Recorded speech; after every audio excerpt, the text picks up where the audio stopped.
बिस्मिल्लाहिर्रहमानिर्रहीम अस्सलाम वालेकुम। Understand Islam with arguments part 22। आज दोबारा दो सवाल लेकर हाजिर हूँ। पहला ये कि क्या औरत को मुकम्मल आज़ादी होनी चाहिए, क्योंकि इस्लाम में पर्दे का हुक्म है। तो गैर मुस्लिमों के नज़दीक ये जो पर्दा है ये औरत की तजलील है। क्या वाकई ऐसा है? तो ज़रा मुवाजना करके देख लो, कंपैरिजन करके देख लो। जहाँ पे औरत मुकम्मल तौर पे आज़ाद है वहाँ पे औरत का क्या हाल है, और जहाँ पे इस्लाम में जैसे कि पाबंदी है, तो हमारे सऊदी अरब है या पाकिस्तान वगैरह है, इस्लामिक कंट्रीज़ है, यहाँ पे फिर औरत का क्या मकाम है। देखें, एक बात तो आप सब जानते हैं कि इब्तदा से ही ये जो बाबल का कानून है वहाँ पे भी औरतों की निहायत ना तजलील होती थी। इवन जो यूनानी तहजीब है उसमें भी औरतों को हर तरह के हकूक़ से महरूम रखा जाता था। असमत फरोशी तो आम सी बात थी।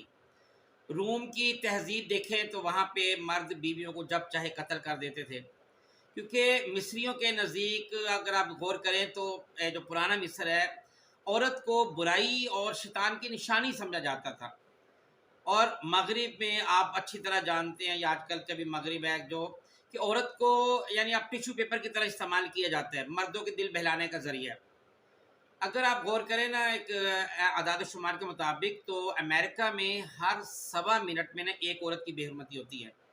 तो इस तरीके से साल में तकरीबन 4 लाख औरतों की, ये वो है जो रिपोर्ट होती हैं। अगर औरतें पर्दा करेंगी तो ये शरह 98% तक कम हो जाएगी।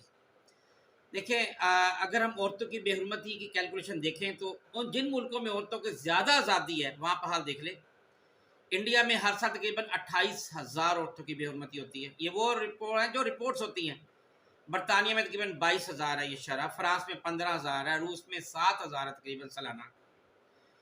इस्लाम में औरत का जो मकाम है बतौर बहन, बतौर बेटी, बतौर बीवी, बतौर माँ, हर लिहाज से अजीम तर है। आप माँ का रुतबा देख लें, बीवी का रुतबा देख लें। आप बीवी को खुश रखेंगे तो अल्लाह भी खुश होगा। बीवी नाराज़ हो तो दुआ भी कबूल नहीं होती। बहन बेटी का देख लें आप। और इससे जुड़ा हर मर्द वो उसकी लुक आफ्टर करता है, चाहे भाई हो, बाप हो, शोहर हो, बेटा हो। औरत इंतहाई कीमती तरीन चीज़ समझी जाती है, जायदाद से भी ज़्यादा कीमती, जान से भी ज़्यादा कीमती। जिस तरह कीमती अशिया को लॉकर में रखा जाता है, इसी तरह औरतों की हिफाजत की जाती है। और पर्दा उसकी तो इज्जत है, तजलील थोड़ी। आप कीमती चीज़ को छुपा के रखते, हारे को थोड़ी दिखाते फिरते हैं। जिन मुल्कों में फिर औरतों का आज़ादी है तो वहाँ तो ये बेवकत है, और पर्दा करने वाली औरतों को कभी कोई नहीं छेड़ता। और ऐसी औरत जो पर्दा करती है, हमारा अकीदा यह है कि वो डायरेक्ट जन्नत में जाएगी, यानी उनका हशर हज़रत बीबी फातिमा रज़ियल्लाहु ताला अन्हा के साथ होगा। तो इस्लाम में औरत को जो पर्दा कराया गया है उसमें यह है कि आपने पर्दा करना है, लेकिन अगर आप कोई जॉब करना चाहती तो उससे कभी मना नहीं किया। आप टीचर बन सकती हैं, आप डॉक्टर बन सकती हैं, इंजीनियर बन सकती हैं, जो भी काम आपने बनना। आप आर्मी में जा सकती हैं, आप पुलिस में जा सकती हैं, बस आप नकाब करके आप जो मर्जी काम करें, इससे कोई भी आपको मना नहीं करता। और लेकिन अगर आप ये देखें तो इसके साथ मर्दों को भी ये हुक्म है कि वो अपनी निगाहें नीचे रखें। जहाँ जहाँ औरत के पर्दे का हुक्म है वहाँ मर्दों को भी निगाहें नीचे रखने का हुक्म है। तो अकेला सिर्फ ये नहीं है कि हम कह के नहीं जी सिर्फ औरतों पे जुल्म हो रहा है। ये जुल्म नहीं है, ये बुरी बात से, फहाशी से, उरियानी से बचाने के लिए अल्लाह ताला ने रखा। और जो आदमी इसमें कामयाब हो जाता है, क़यामत में उसका हिसाब किताब फिर नहीं होगा। अल्लाह ताला उसकी बहुत इज़्ज़त करेगा, तकरीम करेगा, एहतराम करेगा और उसको जन्नत में दाखिल करेगा। दूसरा सवाल ये है कि शक्ल कमर का मुआवजा हुआ, लेकिन तारीख की किताबों में इसका जिक्र क्यों नहीं मिलता। देखें, नंबर 1, पहली बात है कि उस वक्त चांद अरब और उसके जो मशरकी ममालिक है वहाँ पे निकला हुआ था सिर्फ। नंबर 2, ये जो मुआवजे का वक्त है ये बहुत ज़्यादा तवील नहीं था। नंबर 3, जब शक्ल कमर हुआ तो उसका कोई धमाका नहीं हुआ, कोई बहुत तेज़ रोशनी का खराज नहीं हुआ कि लोगों की तवज्जो फ़ौरन जो है ना उसकी तरफ चली जाती। तो ज़ाहिर ज़मीन पर कोई ऐसे असरात नज़र नहीं आए, तो लोगों ने, बहुत कम लोगों ने इस मंज़र को देखा। असल में तो ये उन लोगों को जिन्होंने कहा था कि ये चाँद 2 टुकड़े करके दिखाओ, तो असल में तो उनको दिखाना था, लेकिन सबूत के लिए कुछ और लोगों को भी दिखाया। यह मैं अभी बताता हूँ। अच्छा, फिर नंबर 4 ये कि ये मौजज़ा मुतवक्के भी नहीं था कि तमाम दुनिया की नज़रें चाँद पर होती, कभी सोचा भी नहीं था कि ऐसा भी हो सकता है। देखिए, इंडिया के जो मालाबार है ना, उसके राजा चक्रवर्ती, उसने ये मंज़र देखा था और यही देखकर तो वो मुसलमान हुआ था, क्योंकि उसने अपनी किताबों में पढ़ा था कि जो आखिरी नबी होगा वो चाँद को 2 टुकड़े करेगा, और उसने फिर अपना इस्लामी नाम ताजुद्दीन रखा।